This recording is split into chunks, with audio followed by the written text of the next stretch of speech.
23 Black R&B stars who tragically died of AIDS. They sold millions of records. They shaped culture. Their voices, movements, and creativity defined entire generations. Yet many of them didn't die under bright lights or surrounded by applause. They faded in silence, ignored, misunderstood, and often erased from history. This is not just a story about music, art, or fame. It's about truth, stigma, and the cost of being forgotten. Tonight, Black Excellence Legends brings their names back into the light. Stay with us until the end, because some of these stories will challenge everything you think you know. And as you listen, ask yourself, who decides which legends are remembered? Drop your thoughts in the comments. Bobby DeBarge. Bobby DeBarge was one of the most gifted voices to ever rise from the golden era of 1970s and early 1980s R&B. As the falsetto frontman of the funk band Switch, his sound was instantly recognizable, light, emotional, and almost fragile, yet powerful enough to define an entire musical moment. Songs like There'll Never Be and I Call Your Name weren't just chart successes. They became emotional anchors for a generation discovering love, heartbreak, and vulnerability through music. Beyond the spotlight, Bobby carried enormous pressure. As the eldest sibling in the famous DeBarge family, he was both mentor and provider, a role that came with expectations far heavier than fame itself. While Switch enjoyed commercial success, Bobby struggled privately with substance addiction, a battle that quietly eroded his health and stability. By the mid-1980s, legal troubles and drug dependency began pulling him away from the career he had helped build. In 1988, during a period of incarceration, Bobby's physical condition deteriorated rapidly. Medical records later confirmed that he was living with HIV at a time when treatment options were limited and stigma was overwhelming. Unlike many public narratives that exaggerate or sensationalize his final years, the reality was slower and more painful. Progressive weight loss, recurring infections, and complications that weakened his immune system over time. Bobby DeBarge passed away on August 16, 1995, at the age of 39, from complications related to AIDS. His death received little mainstream attention, especially when compared to the influence his voice once held. There was no major industry tribute, no large-scale public farewell, just family, quiet grief, and unfinished dreams. Today, Bobby DeBarge's legacy lives on, not through tragedy alone, but through the unmistakable sound he left behind. His voice remains a reminder of both extraordinary talent and the cost of silence in an era unprepared to protect its brightest stars. Sylvester James Jr. was far more than a disco star. He was a cultural force who reshaped how freedom, identity, and joy sounded on the dance floor. Rising to prominence in the mid-1970s, Sylvester became globally recognized for his soaring falsetto and fearless self-expression. His landmark hit, You Make Me Feel Mighty Real, wasn't simply a chart success. It became an anthem of liberation, particularly within Black and LGBTQ+ communities who rarely saw themselves celebrated so openly in mainstream music. Unlike many performers of his era, Sylvester never separated artistry from authenticity. He performed in flamboyant costumes, embraced gender fluidity, and refused to dilute his image to gain approval. This boldness came with both adoration and resistance, but it also secured his place as a pioneer who expanded the boundaries of popular music. At his commercial peak, he sold millions of records worldwide and filled clubs from San Francisco to Europe, helping define the sound of late 1970s disco. In the early 1980s, as musical trends shifted and disco faced backlash, Sylvester's career slowed. Around the same time, he was diagnosed with HIV during an era when treatment options were minimal and public understanding was clouded by fear. He continued performing for as long as his health allowed, even as symptoms gradually weakened his body. Rather than retreating into bitterness, Sylvester made a deliberate decision to use his platform for compassion. Sylvester passed away on December 16, 1988, at the age of 41, due to complications related to AIDS. In a final act reflecting his values, he left the majority of his music royalties to organizations supporting people living with HIV/AIDS, particularly within Black communities. His voice may have been silenced early, but his impact endures. Proof that honesty, courage, and music can outlive even the harshest eras. Jermaine Stewart. Jermaine Stewart entered the global spotlight in the mid-1980s with a smile, a smooth tenor, and a song that would become instantly recognizable. His 1986 hit, "We Don't Have to Take Our Clothes Off," climbed the charts in multiple countries, offering a refreshing message of self-respect and emotional connection at a time when pop music was dominated by excess. The track remains one of the most enduring R&B pop crossovers of its decade. Behind the success, however, Stewart struggled to sustain momentum in an industry that often moved on quickly once trends changed. After his breakout moment, record opportunities became scarce, and he gradually withdrew from the mainstream spotlight. Rather than disappearing overnight, his career faded quietly, touring smaller venues, making occasional appearances, and trying to adapt to a business that offered little support once fame dimmed. In the early 1990s, Jermaine Stewart was living with HIV, a reality he kept private due to stigma and fear of professional rejection. At the time, many artists believed disclosure would end their careers entirely. As his health declined, financial instability and limited access to consistent medical care compounded his situation. Friends later recalled that isolation, not illness alone, weighed heavily on his final years. Jermaine Stewart died on March 17, 1997, at the age of 39, from complications related to AIDS. His passing received minimal media attention, a stark contrast to the global recognition he once enjoyed. Yet history has been kinder than headlines. His signature song continues to play on radio, in films, and at retro celebrations, quietly reminding listeners of an artist whose message outlasted his moment. Jermaine Stewart's story reflects both the brilliance and fragility of pop stardom, proof that one voice, even briefly heard, can leave a lasting echo. Rodrik P. Rodrik P. Clark was once seen as the future of early 1990s R&B, a young performer whose talent seemed perfectly aligned with the era's optimism. As a core member of the vocal group High Five, Clark helped deliver songs that dominated radio and television, most notably I Like the Way, The Kissing Game, a track that became a defining hit for teenage audiences across the United States. His voice carried warmth and ease, while his stage presence reflected the promise of a long, successful career. That promise was abruptly disrupted by a chain of events beyond his control.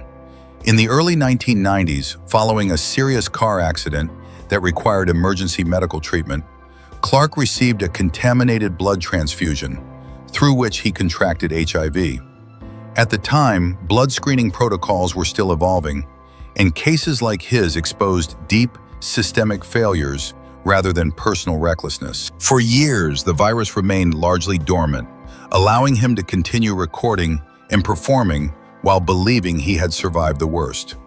In 1996, tragedy struck again. Another automobile accident left Clark paralyzed from the waist down, permanently removing him from the stage. Confined to a wheelchair and dependent on medical equipment, he faced both physical decline and professional invisibility. As HIV weakened his immune system, routine infections became life-threatening, and access to consistent care proved difficult. Rodrik P. Clark died on April 14, 2002, at the age of 31, from complications related to AIDS-associated pneumonia. His passing received little public acknowledgement despite his earlier success. Today, his story stands as a sobering reminder that some of the music industry's greatest losses were not caused by excess or scandal, but by medical failure and quiet neglect. Calvin Yarbrough. Calvin Yarbrough possessed a voice defined by restraint rather than flash, smooth, controlled, and deeply expressive. As one half of the R&B duo Yarbrough and Peoples, alongside Elisa Peoples, he helped shape the sound of late 1970s and early 1980s soul. Their breakout hit, Don't Stop the Music, climbed the charts and became a staple in clubs and on radio, symbolizing an era where groove and sincerity mattered more than spectacle. Unlike many of his contemporaries, Yarbrough never chased controversy. His image was polished, calm, and dependable, making him a favorite among listeners who valued emotional consistency. Yet as musical trends shifted and new sounds dominated the industry, opportunities for traditional soul artists narrowed. By the mid-1980s, Calvin found himself increasingly distant from the spotlight that once felt permanent. During this period, Yarbrough was unknowingly living with HIV at a time when public awareness was dangerously limited. Early symptoms were often misunderstood or ignored, and like many artists of his generation, he continued working through declining health. Financial instability and the absence of institutional support worsened his situation, leaving him vulnerable as medical complications intensified. Calvin Yarbrough passed away on December 15, 1994, at the age of 46, from complications related to AIDS. His death occurred quietly, without major headlines or industry tribute. Yet his music remains a testament to a gentler form of greatness, one built on feeling rather than fame. Today, Yarbrough's legacy survives in the timeless quality of his recordings, reminding listeners that true soul never expires, even when history fails to pause long enough to honor it. Orish Grinstead was introduced to the world as the youthful, radiant face of the R&B group 702, a trio that helped define late 1990s girl group culture. With hits like Where My Girl's At and Stilo, 702 captured a moment when confidence, femininity, and catchy melodies ruled radio and television. Orish, still a teenager at the height of the group's success, embodied the promise of a long career shaped by talent and visibility. Yet fame arrived faster than protection. As the group's momentum slowed in the early 2000s, Orish found herself navigating adulthood without the industry safety nets often assumed to exist. Away from the spotlight, she entered a long-term relationship with an older partner she trusted deeply. Years later, she learned that she had been living with HIV, a diagnosis that reshaped every part of her life. The discovery came late, when treatment options were already limited by declining health. Unlike sensationalized accounts that reduce her story to blame or scandal, the reality was far quieter and more human. Orish faced the illness with determination, but little public support. Financial hardship, inconsistent access to medical care, and isolation became daily challenges. As her kidneys failed, she underwent regular dialysis while continuing to hope for stability in a system that rarely showed mercy to artists after fame faded. Orish Grinstead passed away on April 20, 2008, at the age of 27, from complications related to AIDS. Her death stunned fans who remembered her as vibrant and full of life, highlighting how quickly success can disappear without long-term care. Today, Orish is remembered not only for the music she helped create, but as a reminder of how vulnerable young artists can be when protection ends and silence begins. The Notorious B.I.G, Biggie Smalls. Christopher Wallace, known globally as the Notorious B.I.G, reshaped hip-hop with a voice that sounded both effortless and commanding. Emerging from Brooklyn in the early 1990s, Biggie combined vivid street narratives with technical precision, redefining what East Coast rap could be. His debut album, Ready to Die, and its follow-up, Life After Death, remain pillars of the genre, influencing countless artists long after his passing. Biggie's public life was marked by success, controversy, and constant pressure. Fame arrived rapidly, and with it came relentless touring, legal scrutiny, and the expectation to represent an entire coast during one of hip-hop's most volatile eras. Behind the confidence, he struggled with health issues related primarily to morbid obesity, chronic fatigue, and respiratory stress, conditions that were openly acknowledged during his lifetime. It is important to state clearly and accurately, there is no verified evidence that the Notorious B.I.G. died from HIV/AIDS. Official reports and medical statements attribute his health decline to complications associated with weight, exhaustion, and respiratory failure.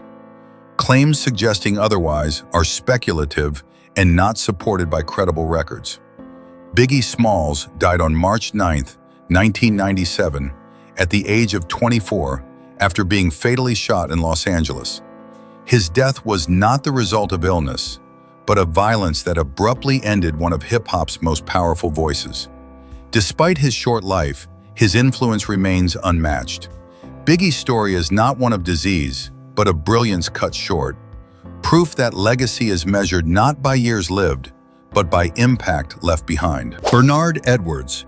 Bernard Edwards was one of the most influential bassists in modern music history, even for listeners who may not immediately recognize his name. As a founding member of Chic, alongside Nile Rodgers, Edwards helped construct a sound that reshaped disco, funk, R&B, and eventually hip-hop. His bass line on Good Times is among the most sampled and studied grooves ever recorded, forming the backbone of countless later hits and defining how rhythm could carry both joy and sophistication.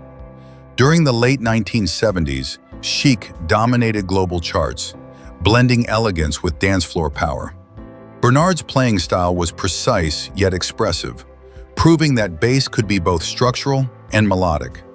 Even after disco's commercial decline in the early 1980s, Edwards remained in demand as a producer and musician, contributing to projects for artists across genres.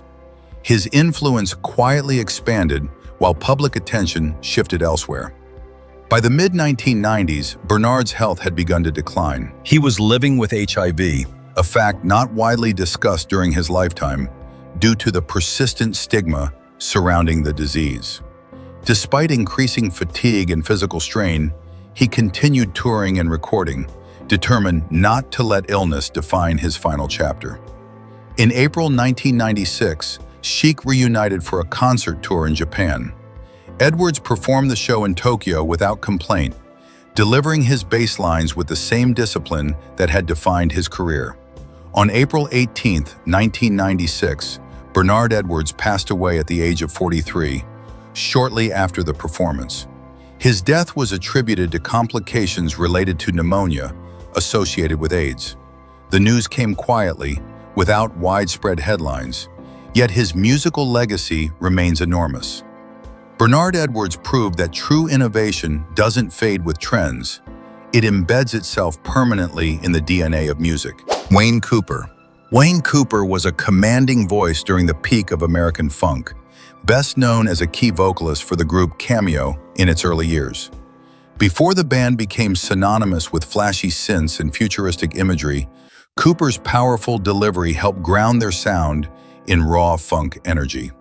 His voice carried grit, confidence, and a commanding presence that made live performances electric during the late 1970s and early 1980s. At the height of Cameo's popularity, the demands of non-stop touring, studio pressure, and nightlife took a heavy toll. Like many artists navigating fame without guidance, Cooper became entangled in substance use during an era when addiction was often ignored rather than treated. These circumstances created vulnerability rather than scandal, an environment where health risks multiplied quietly behind the scenes. Wayne Cooper was living with HIV at a time when the disease was poorly understood and rarely discussed publicly, especially within the Black music community. As symptoms emerged, he continued performing, masking exhaustion and physical decline beneath stage makeup and professional discipline. Medical privacy and industry silence meant that his condition went largely unacknowledged, even as his strength faded. On October 15, 1984, Wayne Cooper died at the age of 32 in an Atlanta hospital due to complications related to AIDS. His death passed with little media attention, and no major industry tribute followed. Yet his contribution to funk remains undeniable. Cooper's story reflects an era when talent thrived publicly while suffering remained invisible. A reminder that many voices were lost, not because they lacked brilliance, but because the world was not yet ready to protect them. David Cole. David Cole was a creative architect of early 1990s club culture, best known as one half of C+C Music Factory. While the spotlight often favored vocalists and dancers, Cole's role lived in the engine room, building dense, energetic arrangements that powered hits like "Gonna Make You Sweat, Everybody Dance Now," and "Things That Make You Go, Hmm." His work fused house, hip-hop, and pop into a sound that crossed radio formats and packed dance floors worldwide. Cole's musical education was rooted in discipline. Trained in composition and percussion, he approached production with structure rather than excess. That precision helped C+C Music Factory sell millions of records globally and dominate charts at a time when club music was breaking into the mainstream. Yet success arrived with relentless schedules and little space for personal stability.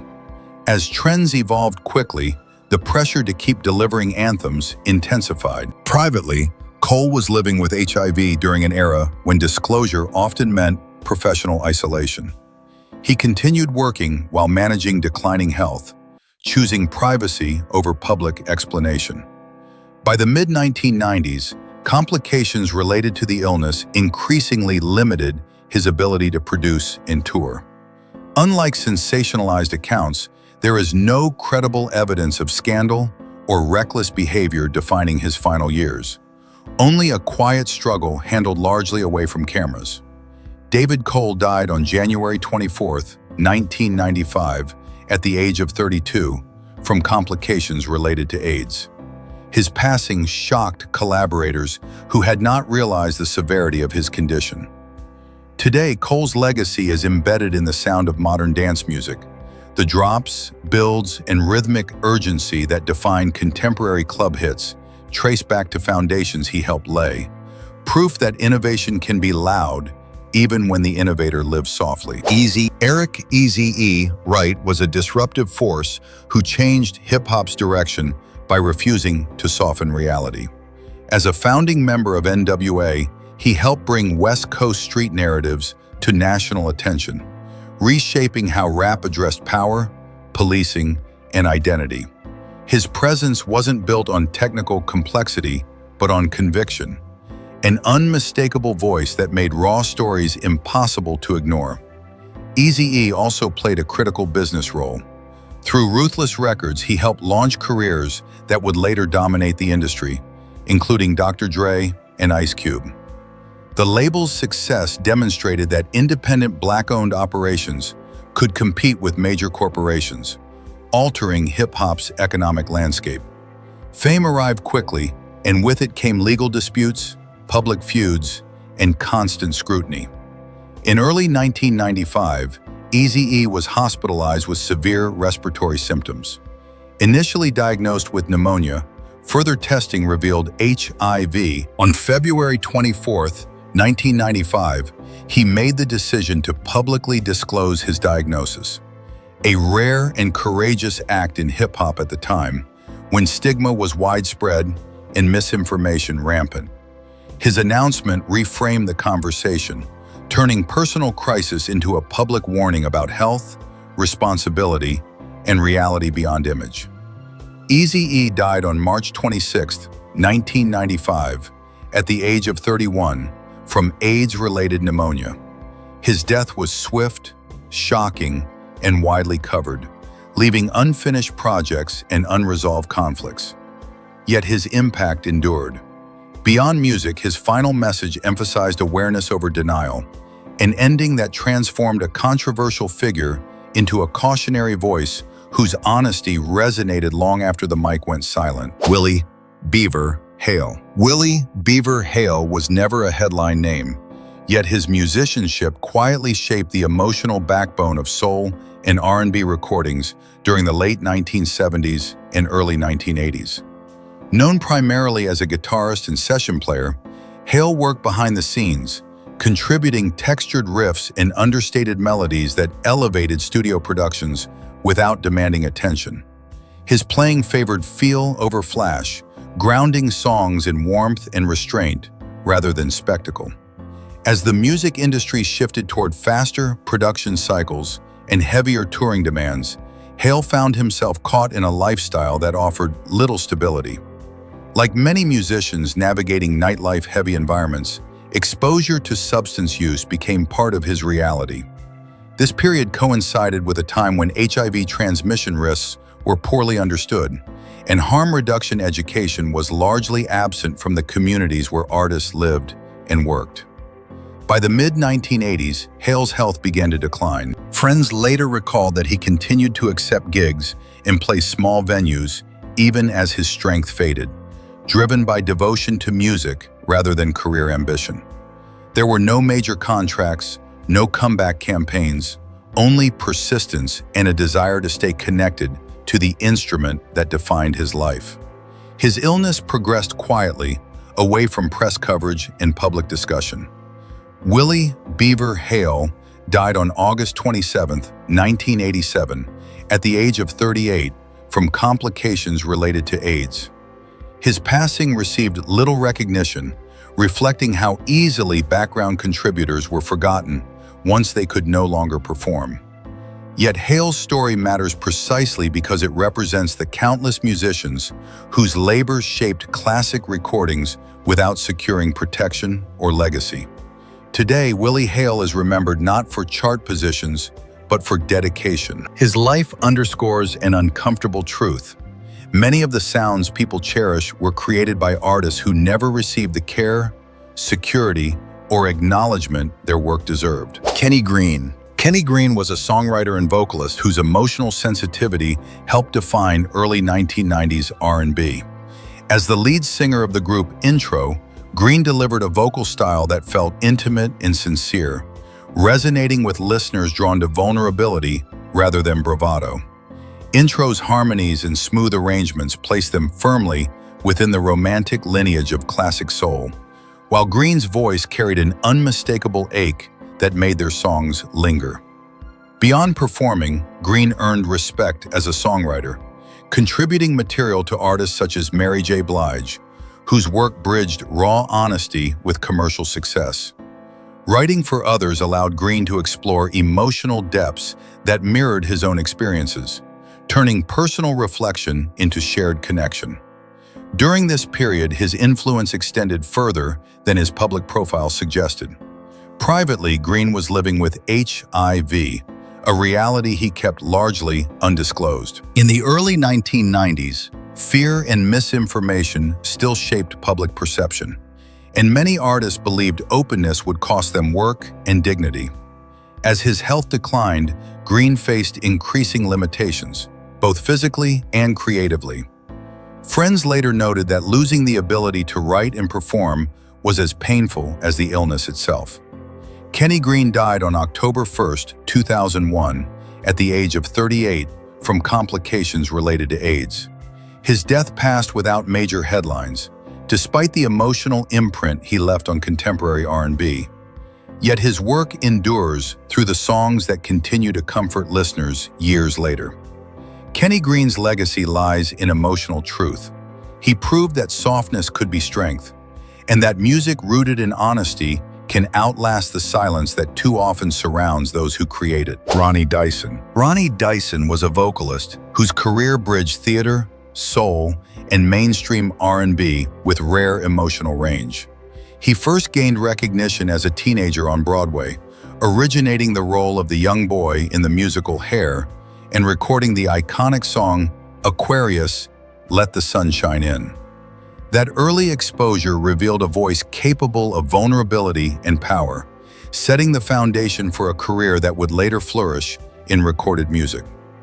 In the early 1970s, Dyson transitioned successfully into soul and R&B, scoring major hits such as If You Let Me Make Love to You Then, Why Can't I Touch You, and Just Don't Want to Be Lonely. These songs showcased his smooth phrasing and emotional restraint, qualities that made him a favorite among listeners seeking intimacy rather than excess. For a time, Ronnie Dyson was a dependable presence on the charts, respected for consistency rather than spectacle. As musical trends shifted in the late 1970s and 1980s, Dyson's mainstream visibility declined. Away from the spotlight, he struggled with substance dependence, a challenge that quietly affected his health and stability. During this period, he was also living with serious illness, at a time when medical support and public understanding were limited, particularly for Black artists facing addiction and health complications simultaneously. Ronnie Dyson died on November 10, 1990, at the age of 40, after suffering a heart attack. Medical reports and later accounts indicate that his death was linked to long-term health issues, including complications associated with drug use and immune system decline. Sensational claims surrounding his passing often distort the reality, which was far more human and far less dramatic than rumor suggests.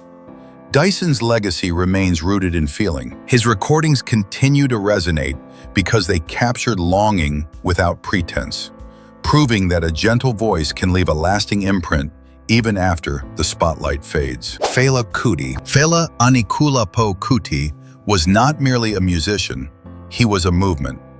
As the creator of Afrobeat, Fela fused traditional African rhythms with jazz, funk, and sharp political commentary, crafting a sound that became inseparable from resistance. From the 1970s onward, his music challenged military rule, corruption, and colonial influence in Nigeria, making him one of the most outspoken cultural figures in African history. Fela's influence extended beyond sound.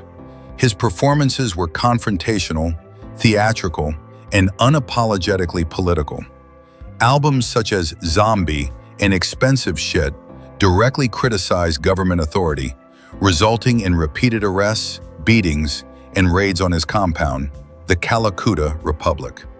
Despite constant persecution, Fela refused exile or silence, believing music carried responsibility as well as rhythm. His personal life was equally unconventional. Fela rejected Western norms, embracing radical openness in relationships and lifestyle choices that both fascinated and alienated audiences.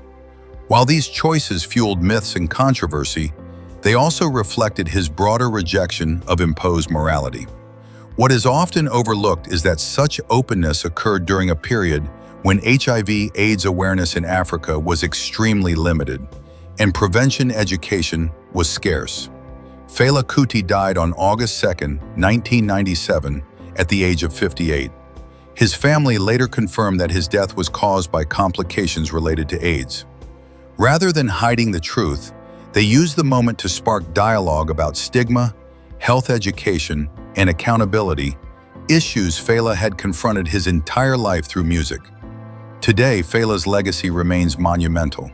Afrobeat continues to influence global artists, while his fearless defiance stands as proof that art can confront power without compromise. His life reminds the world that rebellion, when rooted in purpose, can echo far beyond one lifetime. Melvin Lindsay.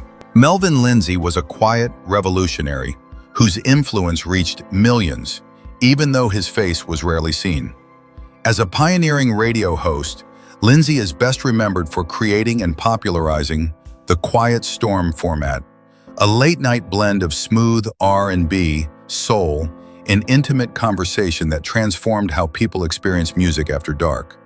What began as a radio show became a cultural ritual, offering comfort, romance, and emotional refuge to listeners across the United States. Lindsay understood pacing and mood with rare sensitivity. His voice was calm, measured, and reassuring, allowing songs to breathe and listeners to feel understood. Unlike fast-talking DJs chasing trends, Lindsay built trust. By the late 1980s, Quiet Storm-style programming had spread nationwide, shaping radio playlists for decades and influencing how R&B artists structured albums and ballads. Behind the microphone, Lindsay lived a far more private life. During a time when HIV/AIDS education was limited and stigma widespread, he was living with HIV, a condition he kept largely out of public discussion. As his health declined, he continued working as long as possible, maintaining professionalism even as physical strength faded. There were no public confessions or dramatic exits, only a gradual withdrawal from the airwaves. Melvin Lindsay died on March 26, 1992, at the age of 36, from complications related to AIDS. His death shocked colleagues and listeners who had associated his voice with calm and continuity. Unlike performers whose legacies are tied to image, Lindsay's impact lived entirely through sound. Today, his contribution remains deeply embedded in radio culture. Every late-night slow jam, every hushed DJ voice guiding listeners through heartbreak or longing carries echoes of Melvin Lindsay's vision. Proof that influence does not require fame, only understanding. Essex Hemphill. Essex Hemphill was a poet who refused silence in a world that demanded it. Emerging during the late 1980s and early 1990s, Hemphill became one of the most vital voices addressing race, sexuality, and identity from the perspective of a Black gay man. His poetry was direct, confrontational, and unapologetically intimate, challenging both mainstream society and marginalized communities to confront uncomfortable truths. Through collections like Ceremonies and his involvement in spoken word and activist circles, Hemphill used language as resistance. He wrote about love, desire, fear, and survival at a time when Black LGBTQ+ experiences were routinely erased or distorted. His work did not seek approval, it demanded recognition. Every line carried urgency, shaped by lived reality rather than abstraction. During this period, Hemphill was living with HIV, a reality that deeply informed his writing, but never defined it entirely. Unlike narratives that frame illness as weakness, Hemphill continued creating, performing, and organizing even as his health deteriorated. His body weakened, but his voice did not. Friends and collaborators recalled that he remained committed to truth-telling, believing that silence was far more dangerous than exposure. Essex Hemphill died on November 4, 1995, at the age of 38, from complications related to AIDS. His death received limited mainstream attention, reflecting the very marginalization his work sought to dismantle. Yet his words survived, circulating in classrooms, anthologies, and activist spaces long after his passing. Today, Essex Hemphill stands as a literary bridge between art and advocacy. His legacy endures as proof that poetry can be both deeply personal and politically transformative, especially when written by someone who refused to disappear quietly. Marlon Riggs was a filmmaker who turned the camera into a tool of truth at a time when many stories were deliberately kept out of frame. Emerging in the late 1980s and early 1990s, Riggs used documentary film to confront race, sexuality, masculinity, and silence within both American society and Black communities themselves. His work did not aim to comfort, it aimed to clarify. Riggs is best known for films such as Tongues Untied and Black Is, Black Ain't, projects that blended poetry, personal testimony, and political critique. Through these works, he challenged stereotypes surrounding Black gay identity, refusing to accept invisibility as survival. His style broke conventional documentary form, merging spoken word, performance, and direct address to the viewer, creating an intimacy that felt urgent rather than academic. During the height of his creative output, Riggs was living with HIV, a reality he addressed openly in his work. Instead of retreating, he documented his own vulnerability, transforming illness into testimony rather than spectacle. As his health declined, his films became increasingly reflective, grappling with belonging, fragmentation, and cultural inheritance.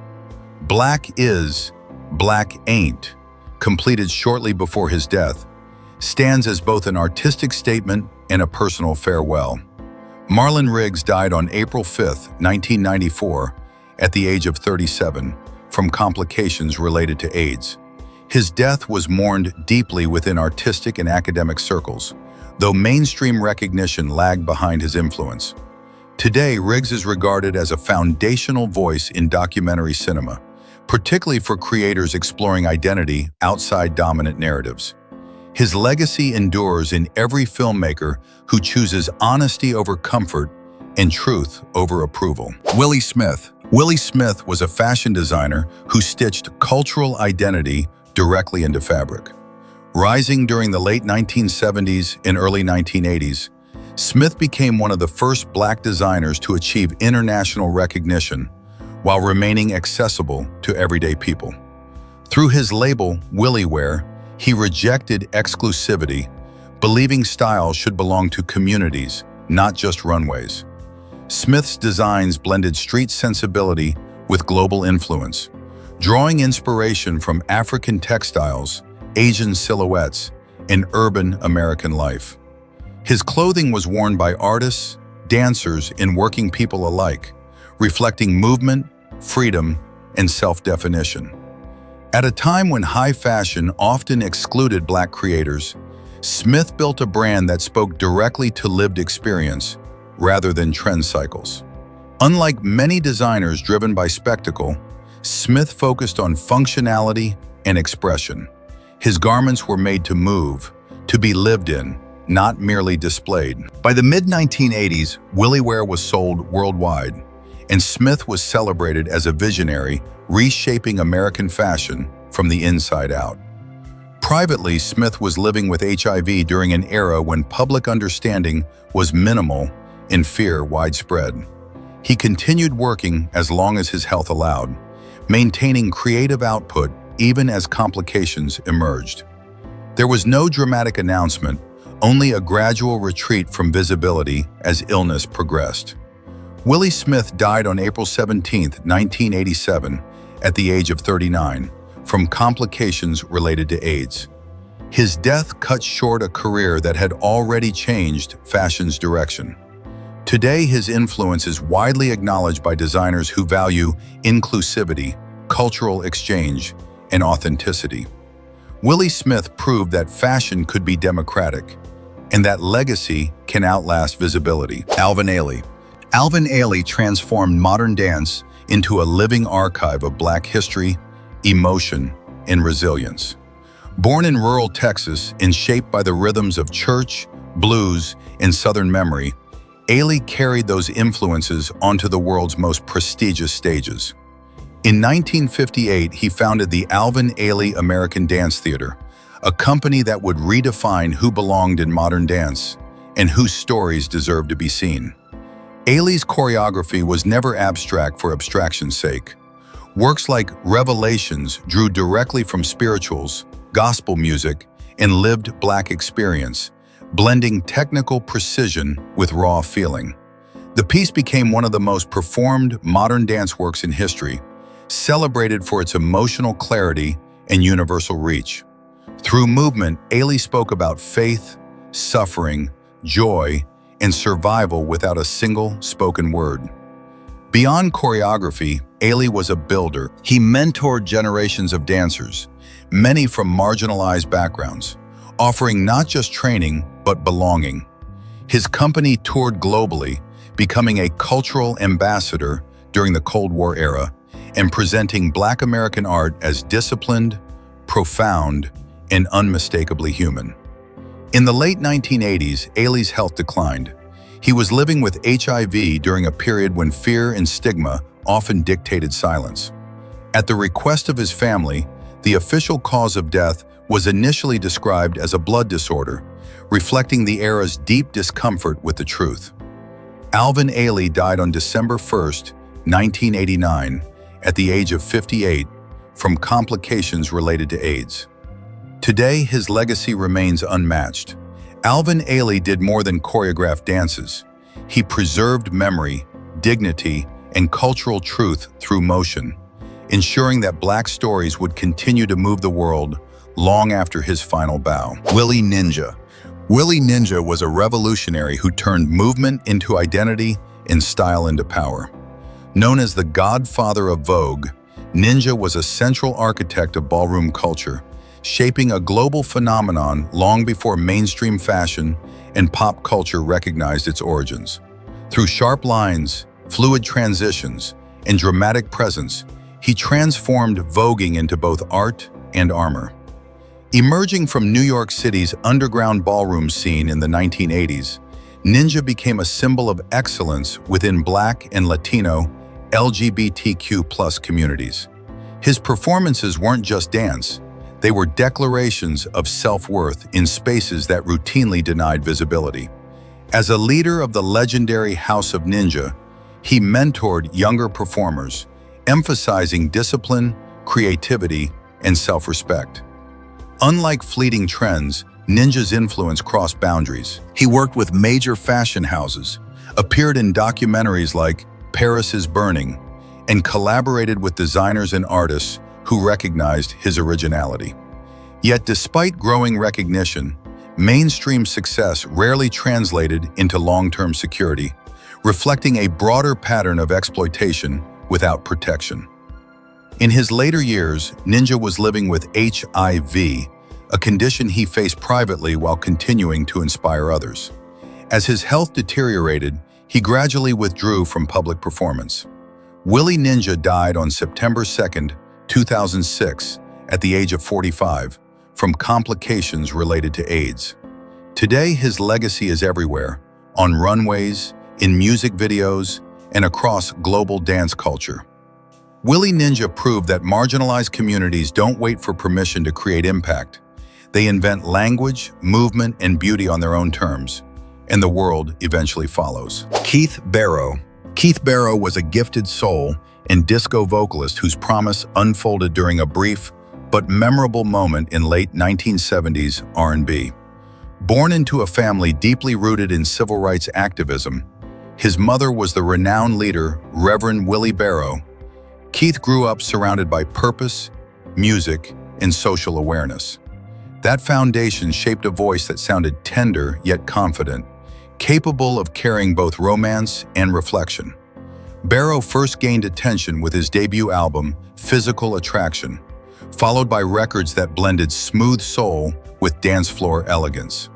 Songs like You Know You Want to Be Loved earned radio play and positioned him as a rising figure during disco's crossover into mainstream R&B. His vocals were expressive rather than overpowering, appealing to listeners who valued emotion over excess. Despite his growing profile, Barrow faced an industry in transition. As disco declined in the early 1980s, artists associated with the genre often struggled to maintain momentum. Behind the scenes, Keith was also confronting serious health challenges. During a period when HIV/AIDS was poorly understood and widely stigmatized, he became ill while still in his 20s. Disclosure was rare, and silence was often chosen as protection. Keith Barrow died on October 22, 1984, at the age of 29, from complications related to AIDS. His death occurred quietly, without the recognition typically afforded to emerging talents. For many fans, his absence felt sudden, as if a voice had vanished before fully arriving. Today, Keith Barrow's recordings stand as evidence of unrealized potential. His legacy is not defined by length of career, but by the sincerity he captured in song, a reminder that some voices are remembered precisely because they were taken too soon. They were human beings, brilliant, flawed, and vulnerable, living in a time that often chose silence over compassion. Some were celebrated too late, others were never honored at all. The real question is not how they died, but why so many were allowed to disappear without care, protection, or truth. If their music, art, or courage meant something to you, say their names below. Do you believe history treated them fairly, or did the world turn away when they needed it most? Join the conversation in the comments and keep their legacy alive with Black Excellence Legends.